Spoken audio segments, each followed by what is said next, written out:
Kalau tak ada duit, orang lupakan kita sebab kita miskin. Zaman ni kalau kita miskin, orang akan tinggalkan kita. Kalau kita miskin, orang akan lupakan kita. Kita tak ada duit, kita miskin, kita tak boleh buat kenduri tahlil.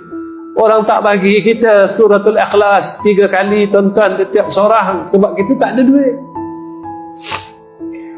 Kita tak mampu nak buat kenduri tahlil. Tuan-tuan baca sendiri, himpun sendiri.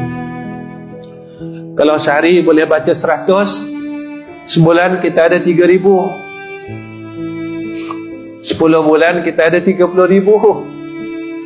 Kalaulah Allah hidupkan kita lagi 5 tahun, kita dah kumpul bekal 15,000, tuan-tuan, senang-senang aja.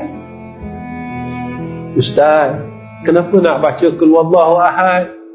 Surah tu paling pendek, tuan-tuan, tapi pahalanya besar, kata Nabi. Nabi kata, siapa yang membaca sekali suratul Ikhlas, menyamai seperti mana dia membaca 1/3 Quran. Kalau dia baca 3 kali, menyamai dia membaca sebuah Al-Quran. Kalau sehari dapat 100, sebulan dapat 3,000. Maknanya kita dah baca 1,000 kali Al-Quran dalam masa sebulan. Rahmat Allah luas tak, tuan-tuan?